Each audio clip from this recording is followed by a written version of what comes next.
صلوات الله وسلامه عليه على حبيبنا المصطفى وعلى رسولنا الكريم صلى الله عليه وسلم وعلى آله وصحبه ومن تبعهم بإحسان إلى يوم الدين.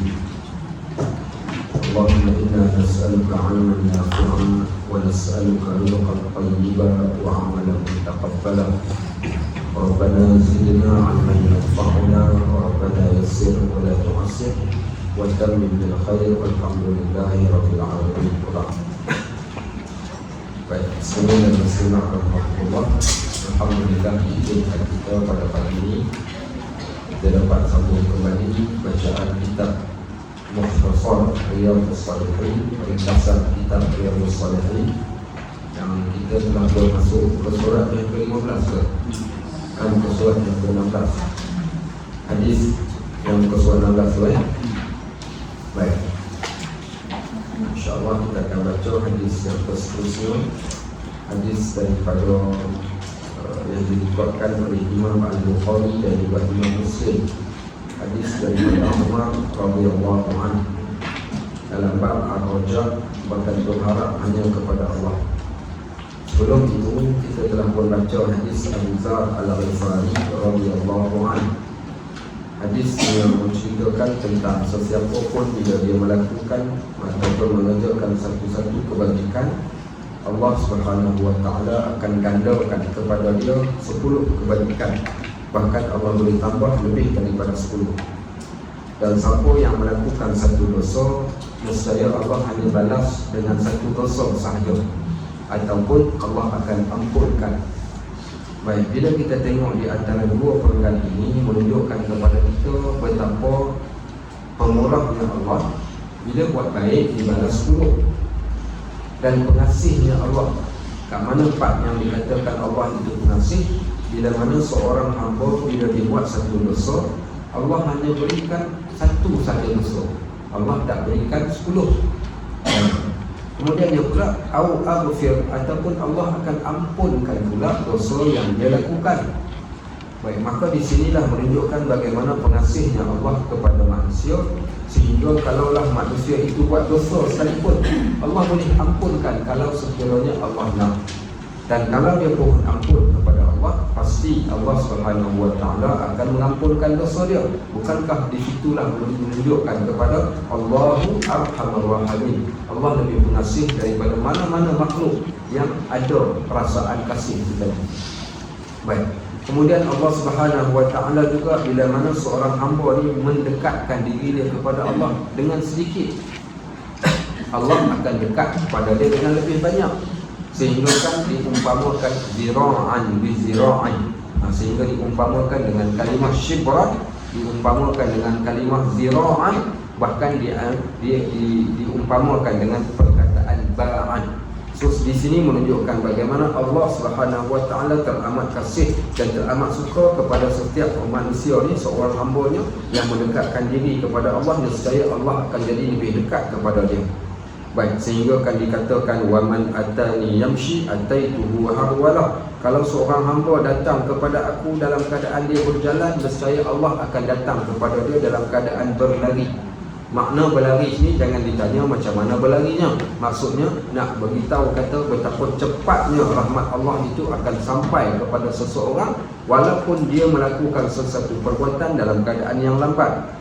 Baik, dan yang paling menariknya bila Nabi SAW mengkabarkan kepada kita, kalaulah seorang hamba itu melakukan satu dosa dan dosanya itu adalah sebesar bumi sekalipun, nescaya Allah Subhanahu wa taala boleh membawa datang kepada orang yang melakukan dosa tersebut dengan keampunan Allah lebih besar daripada dosa yang dia lakukan. Maka kesemua ini nak tunjukkan kepada kita, wahai hamba-hamba manusia yang telah melampaui batas, ya ibadiyalladzi qul ya ibadiyalladzina asrafu ala anfusihim la taqnatu min rahmatillah. Katakanlah kepada mereka-mereka di kalangan hamba-Ku ni yang telah melakukan dosa, yang putus harap terhadap Allah, ataupun yang melakukan dosa yang banyak, maka sesungguhnya Allah Subhanahu wa taala akan mengampunkan keseluruhan daripada dosa-dosa orang-orang yang memohon keampunan kepada Allah. Maka kesemua dalil, sama ada dalil daripada ayat Al-Quran dan hadis yang kita baca ni, hanya nak tunjukkan satu benda. Tak nakkah kalian untuk Allah Subhanahu Wa Taala ampunkan dosa kalian? Ya, kita melakukan kesalahan, tetapi Allah yang Arhamar Rahimin ini akan mengampunkan. Maka sebab itu diletakkan dalam bab Ar-Raja, menunjukkan betapa mengharapnya kita akan keampunan daripada Allah Subhanahu Wa Taala. Baik, saya bacakan pada muka surat yang ke-16, perenggan yang kedua. Itu menurut Imam An-Nawawi. Kata dia, makna hadis ini, siapa pun yang menghampiri kepada Allah dengan mengerjakan pelbagai ketaatan, yang puasa-puasa, yang sedekah-sedekah, yang solat-solat, nescaya Allah akan hampiri dirinya dengan memberikan rahmat kepada orang yang melakukan perbuatan tersebut. Apa buktinya? Antaranya seorang yang membaca Al-Quran. Bahkan kita hari ni, apa yang kita dapat bila kita duduk kat dalam majlis ilmu macam ni? Kita cerita tengok, kita dapat apa ni yang kita yang datang pada pagi ni? Tadi datang pukul 7.50, pintu tak sempat buka, dia dah sampai dah tadi. Dapat apa? Okay, apa yang kita dapat ni? Rahmat Allah kot mana yang kita dapat? Apa yang kita dapat ni bila kita buat satu kebaikan? Contoh yang paling dekat, kebaikan yang kita buat pada pagi ni. Dapat apa? Dapat tahu? Dapat pahala, of course lah dapat pahala. Tapi apa benda? Dapat apa? Maghfirah. Dapat keampunan. Baik, saya bacakan satu hadis Nabi SAW.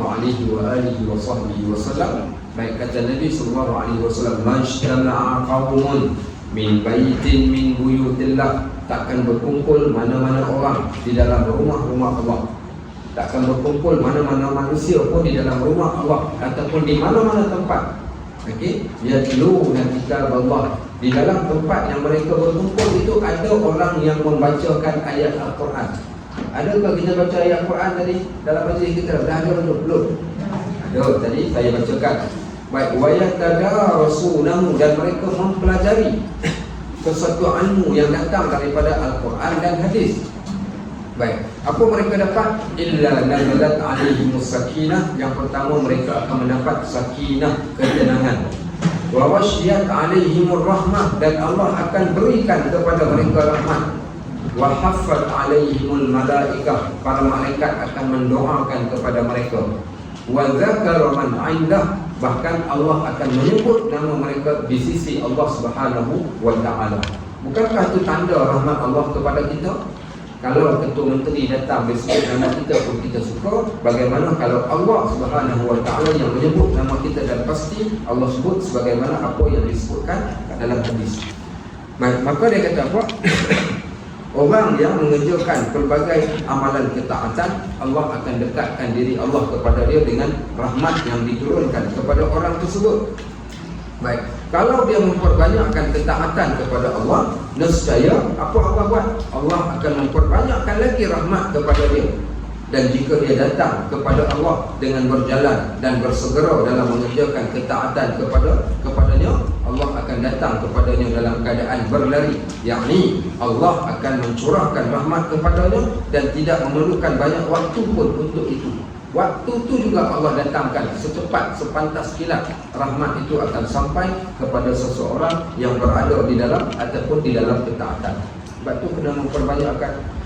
Kalau ditanya soalan pasal apa nak kena memperbanyakkan ketaatan ni? Sahabat-sahabat, al-amalu qawatimahu, amalan itu dikira pada yang terakhirnya. Ada orang tanya macam mana nak meninggal dalam keadaan husnul khatimah, mati dalam keadaan yang baik. Maka ada orang yang bertanya soalan, macam mana nak mati dalam keadaan bersolat? Maka jawapan kita, hendaklah memperbanyakkan benda yang baik. Mudah-mudahan kita mati dalam kebaikan.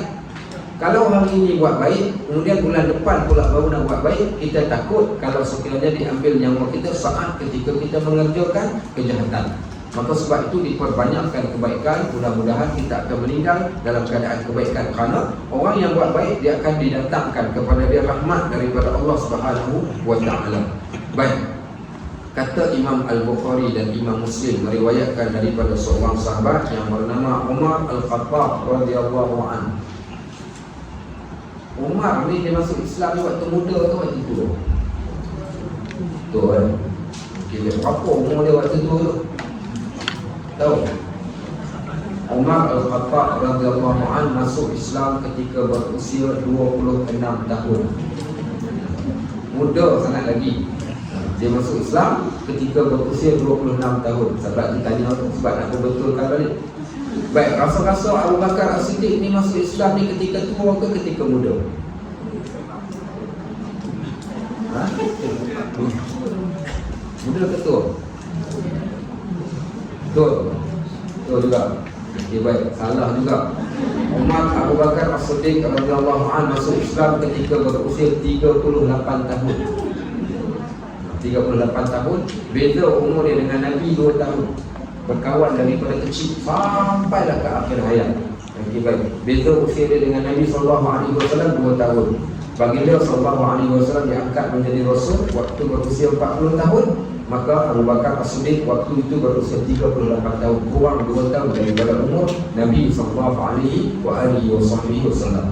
Baik. Kata Umar Al-Khattab, dia kata qadima ala Rasulullah sallallahu alaihi wasallam bisabyin. Ada satu kumpulan tawanan dihadapkan kepada Nabi sallallahu alaihi wasallam.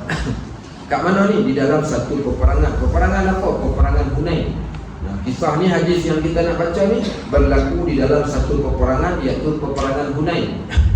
Bila berlaku peperangan Hunain ni? Siapa tahu bila berlaku peperangan Hunain?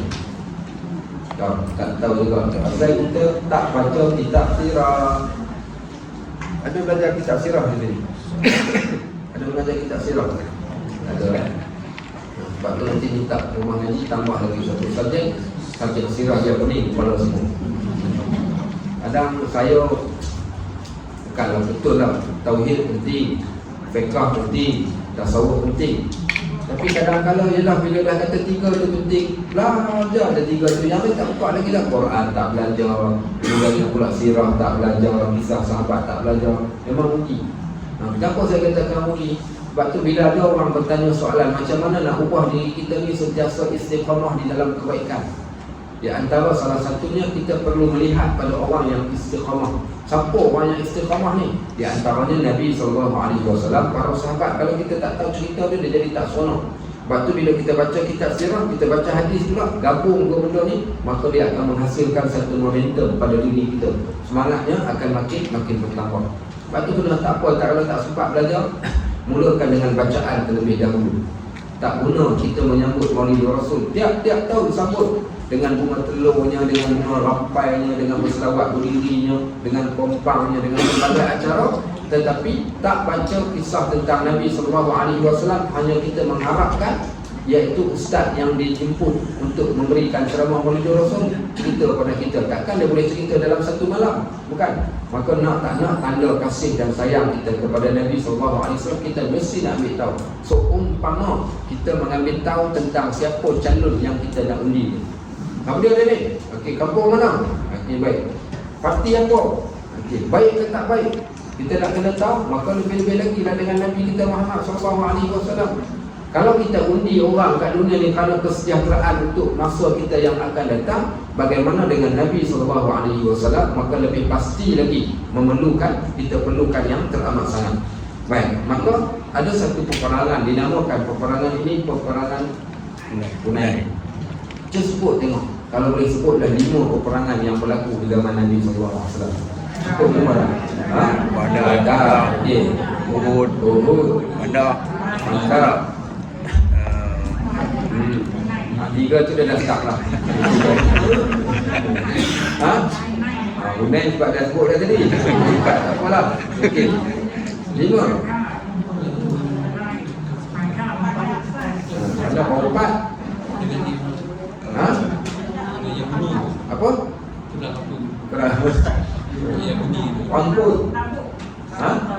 Perang Tabuk. Okey. Perang Tabuk, nama je Perang Tabuk tapi tak berlaku peperangan. On the way nak pergi tapi tak berlaku peperangan. Okey, baik. Perang apa lagi? Anda sebut. Perang Jamal. Perang Jamal sebelum tu. Selepas tu bukan berlaku zaman Nabi SAW. Okey, yang tu berlaku selepas zaman sahabat. Perang Mu'tah. Okey, perang apa? Perang Mu'tah, ada Zatul Riqaq, peperangan Bani Mustalik. Banyak lagi sebenarnya peperangan-peperangan lain yang disertai oleh Nabi sallallahu alaihi wasallam. Salah satunya peperangan Hunain. Baik, Hunain ini kat mana tempatnya? Tempatnya berada berdekatan dengan Mekah. Berlaku peperangan Hunain ini selepas daripada Fathu Mekah, pembukaan kota Mekah. Maka peperangan Hunain di antara peperangan yang menjadi penamat kepada perang yang besar di antara Nabi SAW dengan orang Arab yang musyrik pada waktu tersebut. Kerana selepas daripada peperangan Hunain ini, boleh dikatakan bumi ataupun tanah Arab telah pun dibersihkan daripada penyembahan berhala. Maka peperangan Hunain ini di antara peperangan yang terakhir.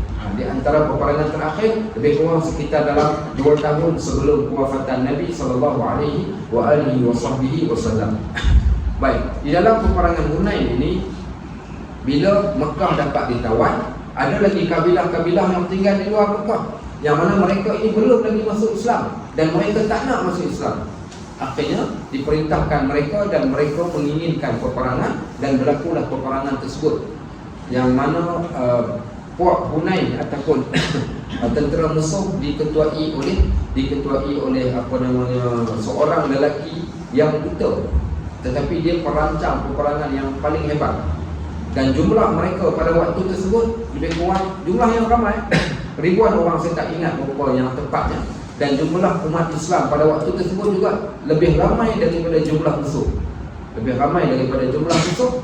Dan bila digabungkan golongan Muhajirin, Ansar dan orang Mekah, 3 kumpulan pergi berperang di Hunain. Saat ketika berperang, semua rasa kita mesti menang punya. Kita kan dah 60 tahun dah memerintah, tak kalah kita kalah punya.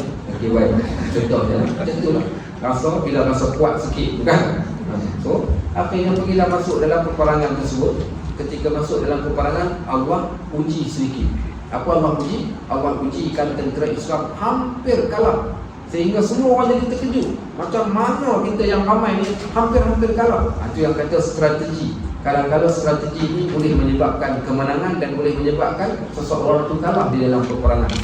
Akhirnya Allah datangkan bantuan di saat akhir. Cuma Allah nak jadikan peperangan itu sebagai pengajaran, sehingga Allah sebutkan إِذْ أَعْجَبَتْكُمْ كَسْرَتُكُمْ. Ingat tak ketika kamu rasa bangga dengan ramainya kamu, tetapi akhirnya Allah datangkan kegoncangan pada waktu tersebut. Hampir-hampir nak kalah dah. Siapa yang menyebabkan mereka menang? Of course lah Allah. Tetapi dibantu dengan Al-Ansar, golongan Ansar yang menjadi benteng di bahagian hadapan sekali. Cerita perang Hunain ni tuan-tuan kena baca. Kenapa? Di sanalah ada satu kisah yang paling besar dalam peperangan Hunain, iaitu kisah sayangnya Nabi SAW ni kepada para sahabat yang terdiri daripada golongan Ansar. Dan bagaimana para sahabat juga, mereka juga mempunyai perasaan cemburu dan terasa hati dengan Nabi SAW. Bahkan Nabi SAW lebih terasa hati dengan sikap mereka pada waktu tersebut. Kesnya bila dah dapat harta rampasan perang yang paling banyak adalah harta rampasan perang dalam perang Hunain. Bayangkan tengok, puluhan ribu unta dan kambing, puluhan ribu dapat dikumpulkan harta tawanan perang ni. Datanglah orang Mekah diketuai oleh Abu Sufyan yang baru saja masuk Islam. Dia kata, Muhammad, boleh tak bagi dekat aku unta?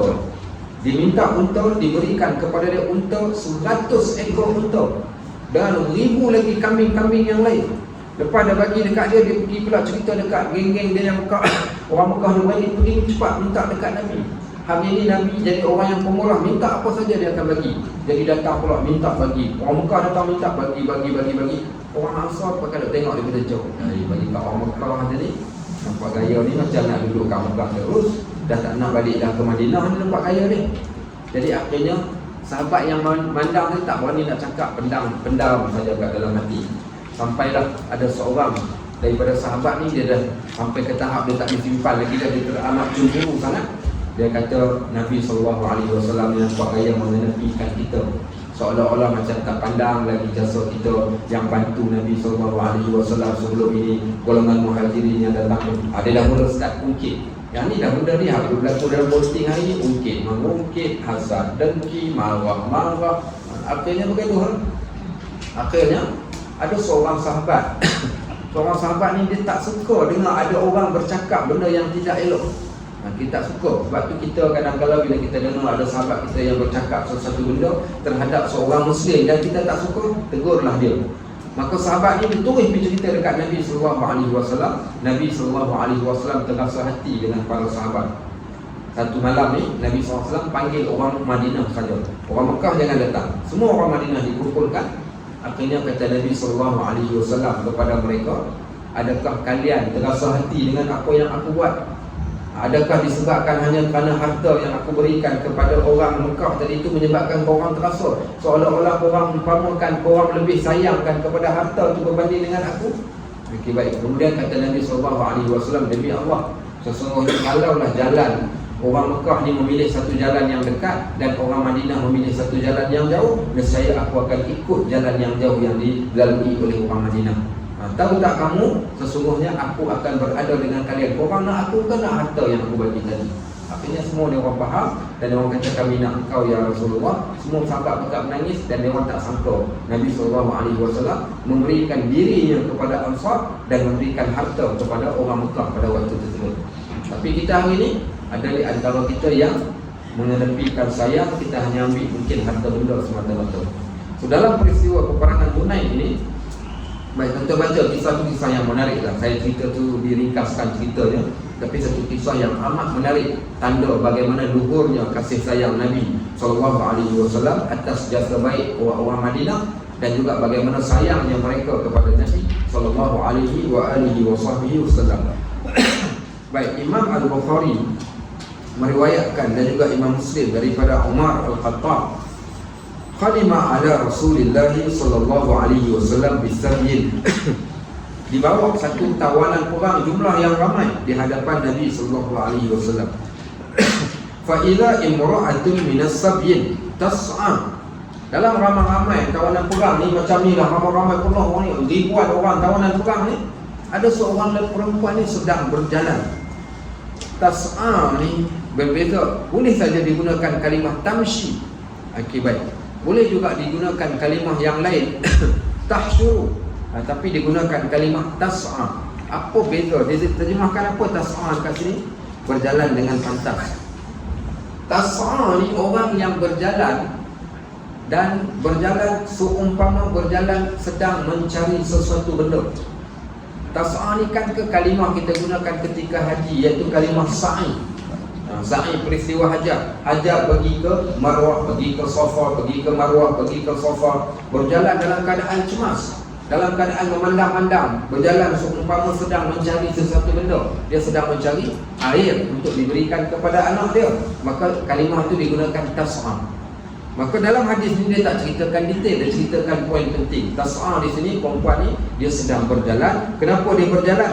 Dia berjalan kerana sedang mencari bayinya yang hilang. Dan waktu dia berjalan tersebut apa berlaku? Jalan dalam keadaan yang amat cemas. Iz wajadat sabiyan fi sabyin. Okey, baik. Tiba-tiba dia menemui seorang bayi kecil, anaknya yang hilang dalam kumpulan tawanan itu tadi. Waktu dia berjalan ni kalau diceritakan dalam kitab sirah, dia berjalan sambil memegang susu dia. Siapa yang pernah jadi ibu tahulah. Dia bela anak dia, dia tahu waktu mana anak dia perlu disusukan, waktu mana kita akan rasa, iaitu susu kita mungkin dah membekak ataupun air susu tadi tu dah meleleh dah waktu tersebut. Contoh ada setengah orang tu yang banyak susu kita katakan, sampaikan dia rasa sakit. Waktu tu dia tahu aku kena menyusukan, sehingga kan anak dia tak minta pun dia akan cari anak dia untuk disusukan pada waktu tersebut. Baik. Sebab tu kita katakan hebatnya, baiknya jasa seorang ibu ni yang menyusukan anak, sehingga kan dia tahu waktu mana dia perlu susukan anak. Tengah duk menyusu pula, tiba-tiba anak mengap, sekali dia gigit putih tu tak nak putus. Mak dia tampar anak dia, dalam tu tampar-tampar luka tu pun bagi lagi lepas tu. Itu yang kata mak tu, bukan? Dan beginilah keadaan seorang ibu yang penyayang ni. Bila dia tahu waktu bila dia nak susukan anak dia, dia pun berjalan cari anak dia, dia celah-celah kaki orang sambil pegang susu dia yang dah meleleh. Nabi SAW terpandang akan perempuan tersebut. Bila dia jumpa anak dia ni, dia celah-celah kaki orang ramai. Anak dia budak kecil lagi. Apa dia buat? Akhazathu, dia pun ambil peluk anak dia tadi. Akhazathu, pegang daripada bawah, angkat naik atas, kemudian didukungnya anak dia dan disusukan. Falzaqathu bi batniha, dilekatkan baby dia tadi itu dekat perut dia. Biasanya kalau orang menyusu baby ni, mata dia tengok kat mana? Tengok kat baby lah. Jarang orang menyusu ni sambil tengok kat tempat lain ataupun sambil goreng ikan ke sambil buat kerja tak. Melainkan bila dia menyusu ni mesti dia akan tengok pada anak dia. Dia dekatkan anak dia pada badan dia pada waktu tersebut. Fa'ardu'athu, dia pun susukan anak dia. Faqala Rasulullah sallallahu alaihi wasallam, Nabi sallallahu alaihi wasallam yang melihat peristiwa ini maka berkata kepada para sahabat, atarawna hadhihi al-mar'ata tarihatan waladaha finnar. Korang ni saya terjemahkan bahasa saya lah. Baik, korang ni apa pandangan korang? Apa nampak tak perempuan tu? Agak-agak korang lah, perempuan ni dia nak campakkan anak dia dalam api neraka. Dia nak biarkan anak dia ataupun dia nak biarkan anak dia mati. Nabi SAW ketika perang pun masih lagi memberikan pengajaran kepada para sahabat. Dia tanya para sahabat, apa pandangan kalian dengan perempuan? Agak-agak kalian ni dia ni nak bunuh anak dia apa? Ataupun dia sanggup ke dia campakkan anak dia masuk kat dalam api ni? Para sahabat yang turut sama melihat perempuan tersebut berkata, qulna la, kami pun berkata la, tidak ya Rasulullah, wallahi demi Allah dia takkan campakkan anak dia. Sebab apa? Sebab kami melihat dia adalah orang yang amat kasih dan sayang kepada anak dia. Walaupun anak dia hilang pun dia cari dan dia susukan anak dia. Faqala, sabda Nabi SAW, bila Nabi dah tanya soalan, Nabi pun berikan jawapan ketika mereka dalam keadaan terpinga-pinga. Kenapa Nabi SAW tanya? Maka kata Nabi SAW, Allahu arham bi'ibadihi min hadhihi biwaladiha. Sesungguhnya Allah lebih pengasih lagi kepada hambanya lebih daripada seorang ibu yang kasih akan anak. Okey, baik. Faham tak? Okey, so hadis ini nak ceritakan kepada kita betapa kasihnya Allah kepada hamba dia ni lebih kasih berbanding seorang ibu kepada anak. So, kalau nak tahu macam mana Allah sayang dekat kita ni, maka hadis ini sebagai salah satu nilaian. Ada satu soalan, saya mengajar di satu tempat pusat pemulihan anak-anak perempuan yang terlanjur dalam hidup. Jumlah mereka ni ada lebih kurang dalam sekitar 30 orang. 30 orang, tunggu masa beranak, ada orang lain anaknya akan diberikan kepada orang. So dalam tempoh masa ni, saya mengajar subjek memperkenalkan mereka dengan Allah. Subjek tauhid lah. Saya ajar tauhid yang simple supaya mereka kenal. Dalam ramai-ramai budak perempuan ni, semua perempuan, tempatnya dirahsiakan di Melaka ni juga. Nanti dirahsiakan tempat dia. Baik, bukan Jasin, yang tu lah kerajaannya. Dia di Jasin lah satu tempat. Tempat dia dah nak masuk, kena masuk dalam hutan jauh.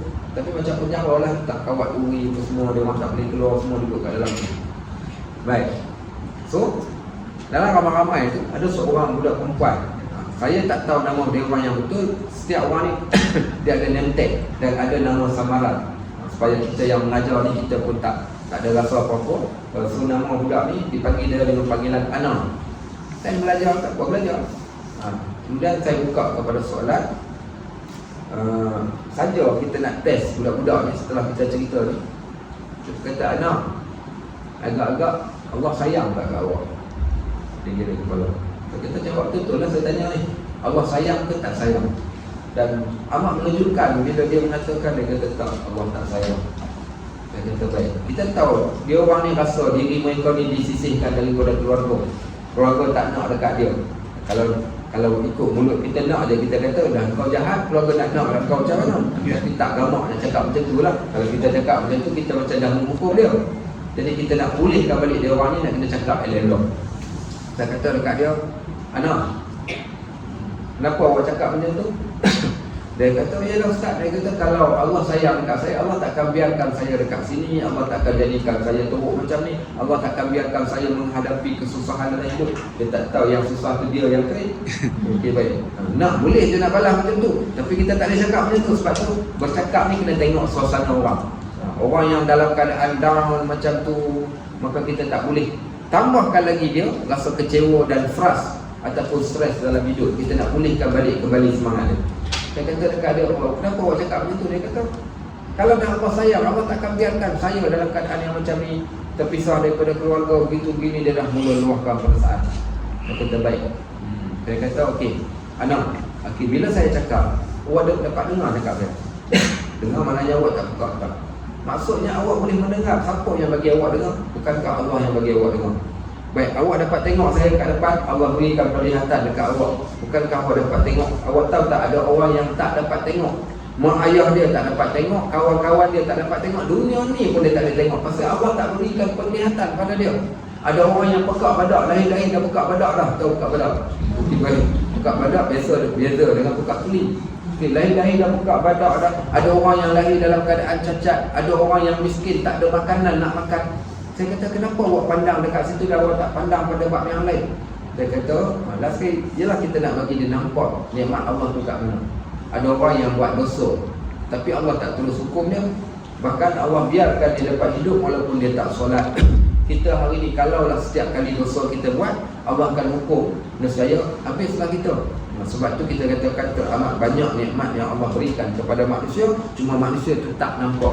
Walaupun kita buat salah, Allah masih lagi izinkan kita ni untuk hidup. Bahkan diberikan kepada kita rezeki yang melimpah ruah.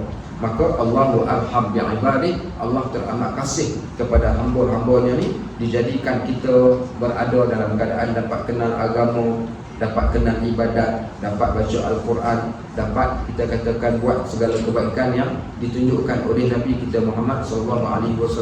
Bukankah itu tanda Allah Subhanahu Wa Taala kasih kepada seorang hamba lebih daripada seorang ibu kasihkan anak. Sebab tu nak tahu cerihat macam mana mak dikasih anak. Mak dikasih anak ni, kadang anak tak sembahyang. Anak tak sembahyang, tak sanggup. Dia kata apa? Sebab sayang kat anak. Suami kata, tak kejut ke biar dia bangun. Mak dia kata, tak payahlah bang, kesian kat dia semalam dia tadi sampai pukul 3. Dia tidur lambat, biarlah bagi dia tidur. Kan nanti sekejap lagi saya buat sarapan, saya kejutkan dia. Biarkan anak tak sembahyang pun tak apa. Sayang mak kuat pada hari ni.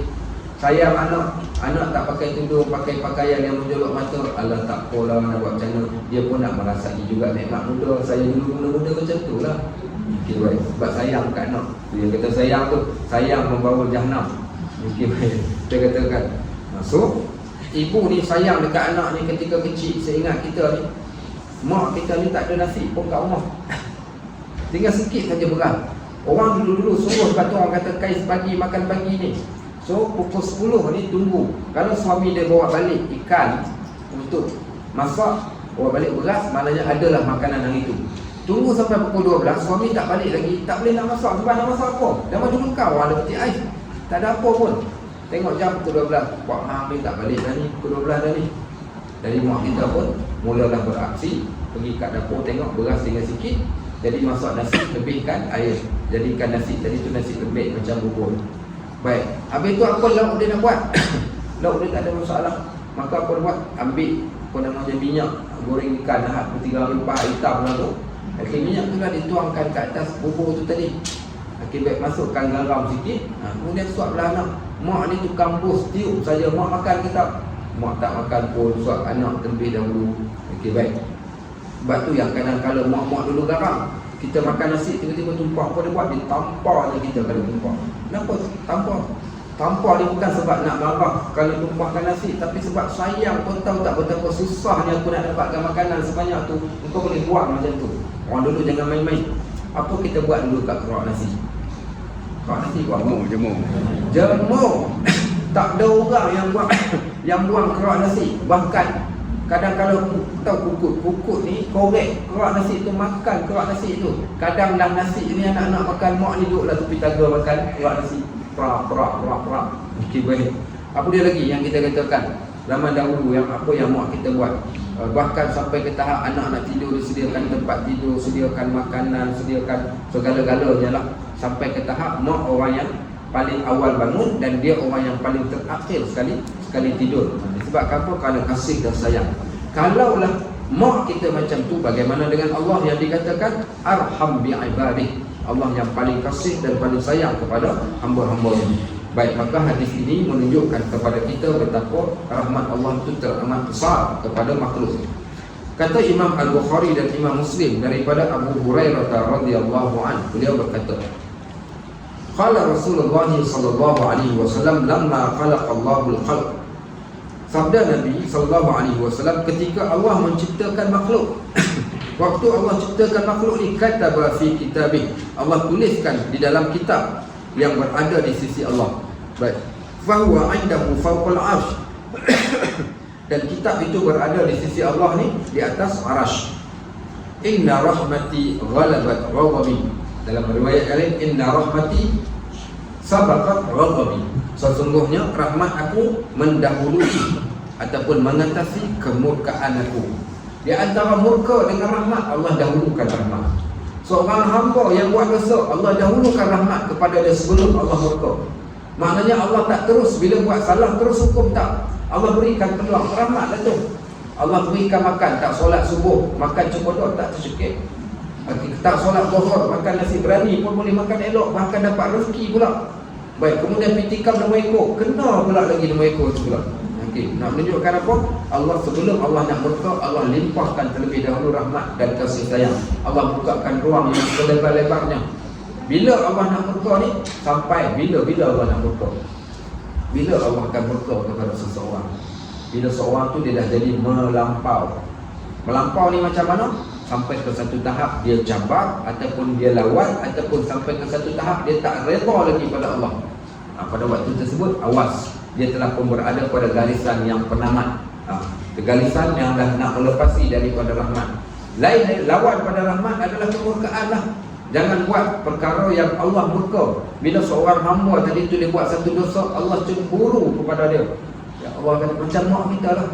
Dia bela kita, tiba-tiba dia tengok anak dia ni, datang orang pinang anak dia, kemudian selepas akad orang tu nak bawa balik anak kita ni yang dia bela dari kecilnya sampai berusia 25 tahun. Baik, apa terasa dalam hati ni?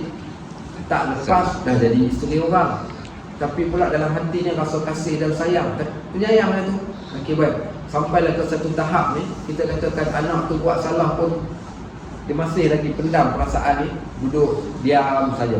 Okey, baik. Tapi kalau sampai ke satu tahap, bila satu tahap ni, bila si anak tadi tu datang bercakap, berkata-kata di hadapan mak dia. Apa dia kata? Mak ni bukan mak saya lagi ke? Ataupun saya benci dekat mak ke? Ataupun saya dah tak ada apa-apa hubungan lagi ke? Pada waktu tersebut, rasanya apa yang jadi?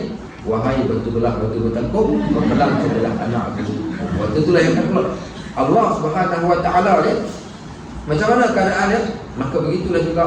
Kali pertama buat tak apa, Allah masih lagi berikan. Kali kedua, kali ketiga, kali keempat diberikan peluang. Sampai ke satu tahap, kalau dah sampai ke tahap yang melampau secara terang-terangan, sampaikan ke tahap mencabar Allah.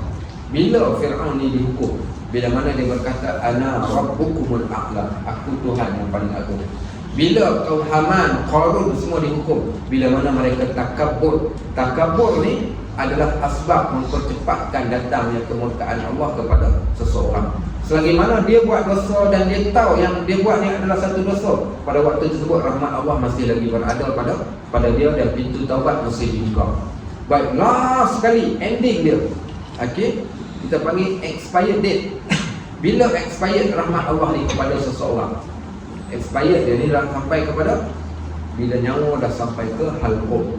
Nyawa sampai ke halqum saja waktu tersebut, tidak ada lagi yang lain melainkan azab sedang menanti seseorang tersebut kerana masa dan limitnya telah pun tamat. Rahmat Allah tadi itu telah pun tamat pada diri seseorang. Baik, maka begitulah keadaannya sehingga kan Allah tulis rahmati ghalabat ghadabi, rahmatku mendahului daripada kemurkaanku, wa fi riwayatin sabaqat ghadabi, dalam riwayat yang lain mendahului kemurkaan Allah Subhanahu Wa Taala. Baik, rasa-rasa kita ni kalau ikut dosa ni, dosa boleh busuk dah kita. Kalaulah sebab satu dosa kita dihukum, rasanya dah tak boleh bangun nak berjalan lagi dah kita. Sebab apa? Tiap-tiap hari kena hukum. Sebab apa? Sebab banyak derhaka kepada Allah Subhanahu Wa Taala. Baik, hadis yang seterusnya. Okay, hadis yang seterusnya hadis daripada Abu Hurairah radhiyallahu anhu juga berkata, sami'tu Rasulullah sallallahu alaihi wasallam yaqul, inna lillahi ta'ala mi'atan rahmah. Bagi Allah ada 100 rahmat. Anzala minha rahmatan wahidatan bainal jin wal ins wal bahaim wal hawa. Maka daripada satu rahmat, ada 100 rahmat, satu saja turun kat bumi. 99 Allah pegang. Okey, baik. Baik, so Allah turun dekat siapa? Dengan satu rahmat itu Allah turunkan kepada jin, manusia, binatang, termasuklah serangga. Baik. Kat macam mana Allah turun rahmatkan kepada binatang? Saya tengok satu ekor monyet dalam video dia naik ke atas elektrik tu, kena karan, bak jatuh, sambal karan jatuh tu macam pengsan, macam mati lah. Kawan dia datang, kawan monyet juga datang, dia pegang, dia ketuk-ketukkan monyet tu, kemudian dia celupkan dalam air, dia angkat balik, kemudian digoyang-goyangkan, akhirnya sampailah hidup. Jaga sedar balik monyet tu tadi. Monyet pun kenal. Perhatikan, tengok ayam, itik, lembu, kerbau. Kita lihat bagaimana interaksi di antara sesama dewa. Semua benda ni ada datang pengajaran kepada kita, bukan?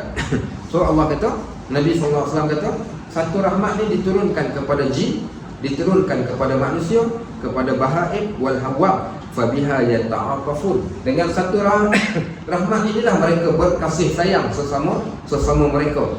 Wa biha yatarahamun, dan daripada itulah mereka berlemah lembut.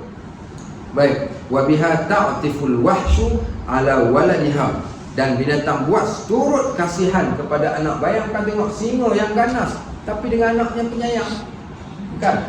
Okey, singa yang ganas dengan anaknya boleh jadi seekor ibu yang amat penyayang. Punca sebab apa? Sebab rahmat Allah Subhanahu wa taala. Wa aqarallahu ta'ala 99 rahmah, dan Allah lewatkan, Allah tangguhkan 99 lagi bagi rahmatnya, yarhamu biha ibadahu yaumal qiyamah, untuk diberikan kepada hamba-hambanya di hari kiamat kelak. So hak satu ini pun kita kata dah teramat besar. Bagaimana dengan baki lagi 99 rahmat, okey, yang apa namanya, yang kita bakal dapat di akhirat kelak. Baik, disebabkan kerana itu ada satu doa. Satu doa saya tulis kat dekat tuan-tuan semua pagi ni. Doa ni bukan tulis kat dalam buku saja, tapi kena hafal dan baca, amalkan. Kalau tak menjadi. Kalau tak, dia tak menjadi. Tak mujarab. Mujarab dia macam mana? Mujarab dia mesti dihafal kemudian diamalkan. Baik. Kena sedekahkan pahala dekat ustaz, tak payah, malaikat tahu sendiri, malaikat cantik. Tak apa, ada masalah. Okey, baik. Apa dia doa dia? Doa ini Nabi SAW baca ketika berada pada tahiyat akhir sebelum memberi salam. Okey, doa ni yang biasa tuan-tuan baca doa sebelum bagi salam tu doa apa? Allahumma barik lana. Bukan. Okey, doa apa? Allahumma inni a'udzubika.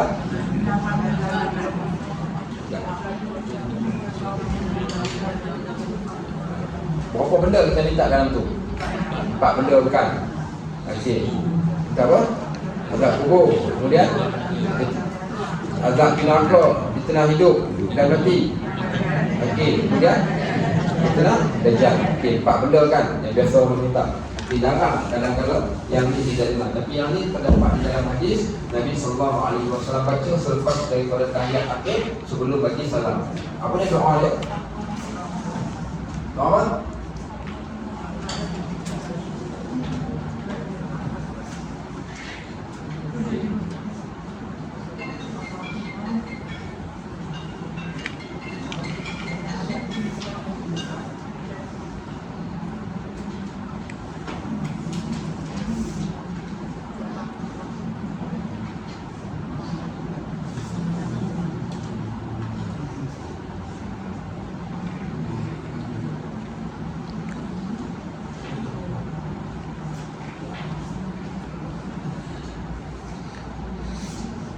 Allahumma inni qaddamtu nafsi zulman katsiran la yaghfiru dzunuba illa anta.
ظلما كثيرا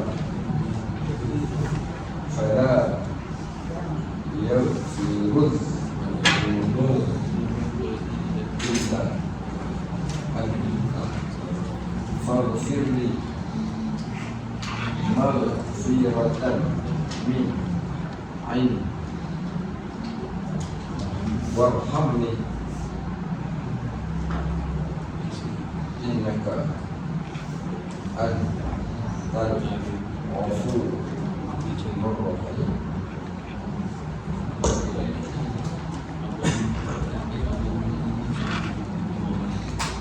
Maksudnya senang Pak, dia punya ayat tadi boleh diingat lagi, senang untuk nak dihafal. Allahumma inni zalamtu nafsi zulman katsiran fala yaghfiru dzunuba illa anta faghfir li maghfiratan min 'indik warhamni innaka antal ghafurur rahim.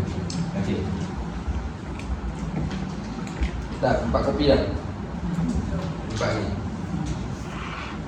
Okey, saya sebutkan maksud terjemahan dia. Okey. In English or in Malay? English. Okay. Oh, ha? Ya Allah, sesungguhnya aku zalamtu nafsi, telah menzalimi diriku sendiri, zulman katsiran, dengan kezaliman yang amat banyak. Maksudnya, ya Allah, aku ni banyak sangat-sangat buat dosa, dengan dosa yang banyak sungguh. Maksudnya ni pengiktirafan kita iktiraf kesalahan kita. Ya Allah, sesungguhnya aku ni banyak sangat buat zalim ke atas diri aku ni, dengan kezaliman yang amat banyak. Kenapa dikatakan zalim? Zalim lah sebab bila kita buat dosa, besok badan diri yang kena buat zalim pada diri. Tangan tak bersalah pun, mata tak bersalah pun, tapi apa yang bersalahnya ni? Hati dia ni yang sentiasa ajak dia kepada kejahatan. Ya Allah, aku mengaku aku ni banyak buat zalim, dengan kezaliman yang banyak sangat. Fala yaghfiru dzunuba illa anta, dan tidak adalah yang boleh ampunkan semua dosa-dosa ni melainkan Engkau saja, ya Allah. Faghfirli, ampunilah aku, maghfiratan min 'indik, dengan satu keampunan di sisi Engkau. Ampunilah aku dengan keampunan di sisimu. Warhamni, ya Allah, kasihan belaslah kepadaku. Warhamni, kalimah warhamni lah yang jadi poin ni. Warhamni, ya Allah, kasihan belaslah kepadaku, ya Allah, hamba-Mu yang sentiasa lalai, yang sentiasa leka ni. Warhamni, kasihan belaslah. Inilah poin tadi. Sampai kat sini ni kalau orang yang faham ni, ya Allah, dengan genam air mata. Innaka antal ghafurur rahim. Okey, baik. Sesungguhnya Engkau Maha Pengampun lagi Maha Penyayang. Okey, baik. Maka ini doa yang Nabi SAW baca bila? Sebelum baginda bagi salam. Sebelum bagi salam tu baca dulu doa ni.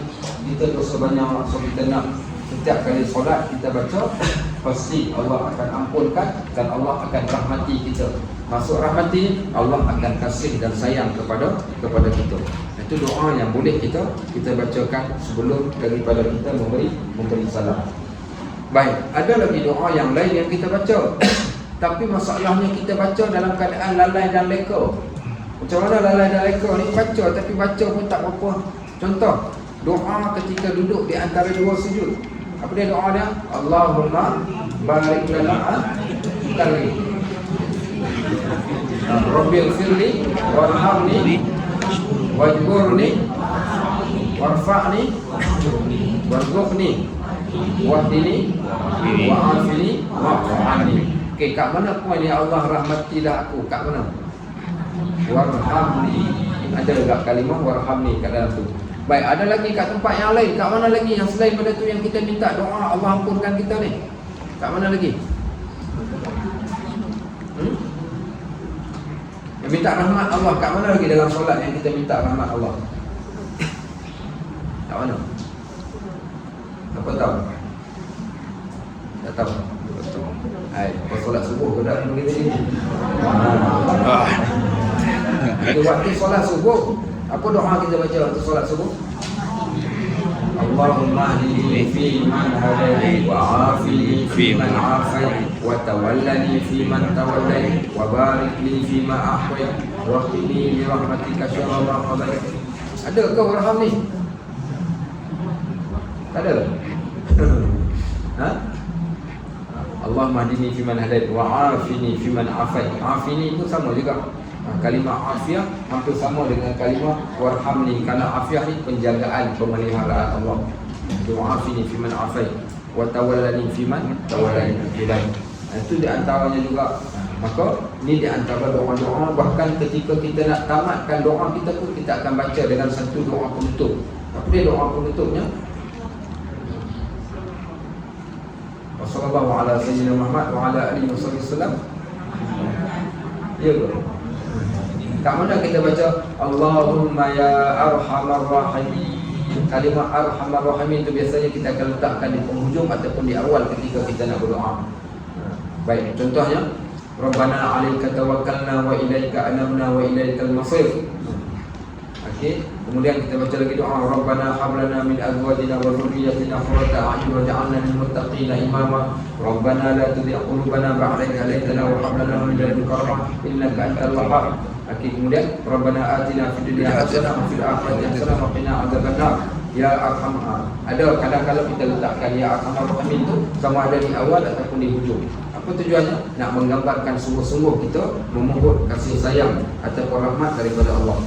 Baik, kita habiskan sedikit bacakan hadis ni sebelum kita tamat. Hadis daripada Muaz bin Jabal radhiyallahu anhu. Baik, siapa dia Muaz ni?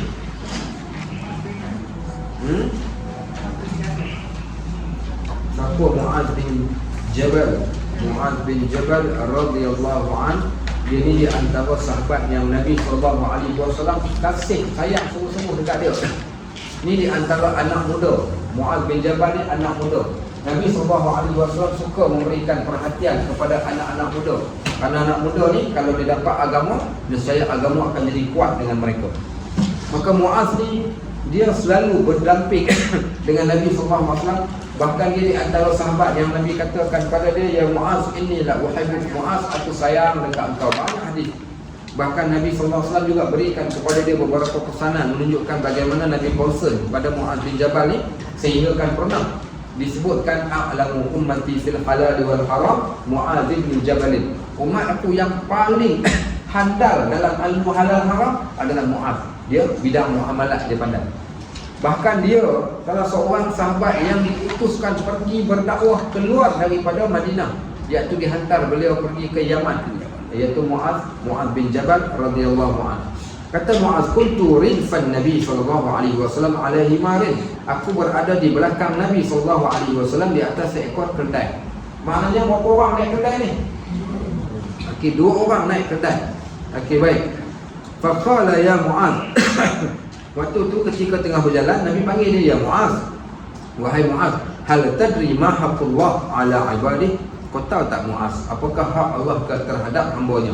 Wa ma haqqul ibad ala Allah, dan apa hak hamba pula terhadap Allah? Qultu Allah wa rasuluhu a'lam. Maka aku pun berkata Allah dan Rasulnya mengetahui. Baik, ini adab. Bila kita tak tahu jangan duk memandai jawab. Okey, apa nak buat? Cakap saja Allahu a'lam. Maka Muaz dia tak tahu, dia pun jawab macam tu. Qala fa inna haqqallah 'alal 'ibad. Hak Allah terhadap seorang hamba ayyak budu, iaitu hendaklah mereka menyembah Allah. Wala yusyriku bihi syai'a, tidaklah mereka syirik kepada Allah. Wa haqqal, okey, 2 benda hak kita ni kena buat kepada Allah ni ada 2 benda. Yang pertama beribadat, yang kedua jangan syirik. Wa haqqal ibad 'ala Allah. Okey, baik. Kemudian hak yang Allah nak berikan pula kepada seorang hamba ni apa dia? Alla yu'adziba man la yusyrik bihi syai'a, iaitu Allah pasti tidak akan mengazab kepada orang yang sama sekali tidak syirik kepada Allah. Faqultu ya Rasulullah, dan aku pun berkata, ya Rasulullah, afala ubasyirun nas, boleh tak aku nak pergi cerita dekat manusia yang lain? Qala, kata Nabi SAW, la tubasyirhum fayattakilu, tak payah ceritalah dekat dia orang, kerana aku takut nanti mereka hanya akan bergantung harap kepada rahmat Allah dan tidak beramal. Okey, hadis ni hadis yang menarik. Kenapa menarik? Ada masalah yang lain akan timbul bila tak terlebih faham Allah tu. Allah kan Arhamar Rahimin. Dalam Al-Quran kan ada Bismillahirrahmanirrahim, dengan nama Allah yang Maha Pemurah lagi Maha Penyayang. Takkanlah dia nak masukkan kita kat dalam neraka. Okey, contohnya Allah kan maha penyayang, tak kala Allah nak murka kalau kita buat sekadar buat dosa sikit-sikit, nanti Allah ampunkanlah. Tak kala Allah tak ampunkan dosa kita, tunggulah bulan Ramadan nanti kita minta ampun pada Allah. Yang ni bahaya. Sebab tu ada poin penting yang kita nak sampaikan daripada hadis ni. Saya kira kena stop dekat sini, nanti kita sambung pada next class kita. Okey, pasal apa? Kalau cerita kat sini dah jadi panjang pula, sebab ada banyak beberapa poin yang penting bab tawakal sebelum kita masuknya, dan kenapa tak diizinkan Muaz menceritakan kepada sahabat-sahabat yang lain. Walhamdulillahirabbil alamin. Baik, ada apa soalan tadi? Kalau ada soalan lah. Ada soalan? Ya. Okey ni. Allahumma inni ya Allah, sesungguhnya aku walamtu nafsi, telah melakukan zalim atas diriku, zulman katsiran, dengan kezaliman yang amat banyak. Okey, atau maksud dia, ya Allah, aku ni banyak semua buat salah, banyak semua buat zalim, buat kerosakan ke atas diri aku ni kan. Nanti baik. Fala yaghfiru dzunuba illa ant. Tak adalah yang boleh ampunkan dosa ini melainkan Engkau. Fala yaghfiru dzunub, tidak ada yang boleh mengampunkan dosa illa ant, melainkan Engkau. Faghfirli, ampunilah aku dosaku. Ampunilah untukku maghfiratan min indik, satu keampunan di sisi Engkau. Ampunilah segala dosa-dosaku dengan keampunan di sisi Engkau. Warhamni, rahmatilah aku ya Allah. Innaka antal ghafurur rahim, sesungguhnya Engkau Maha Pengampun dan Maha Pengasih ataupun Maha Penyayang. Baik. Ada lagi soalan lain? Cuma dapat satu rahmat bagi kita. Macam mana? Tak, satu rahmat ni bukan satu rahmat tu maksud satu. Ya. Banyak-banyak tu satu. Oh, yang tu tak. Yang tu tak diberitahu kepada kita. Nak tahu banyak mana, tak banyak mana. Okey, nak tahu banyak mana, tak banyak mana ni. Just perbandingan dia. Fa in ta'udu ni'matallahi 'alaikum la tuhsuha. Kalau kamu nak cuba kira segala nikmat yang Allah bagi dekat kamu tu, niscaya kamu takkan mampu kira. Tak ada rahmat Allah. Rahmat besar dan tak mampu nak dikira oleh manusia. Itu baru satu rahmat, belum lagi 99. Kan? So tidak ada ukurannya. Okey. Habis. Subhanallahumma wa bihamdik, asyhadu an la ilaha illa anta, astaghfiruka wa atubu ilaik. Wa sallallahu ala sayyidina Muhammad wa ala alihi wa sahbihi wasallam. Walhamdulillahirabbil alamin. Assalamualaikum warahmatullahi wabarakatuh.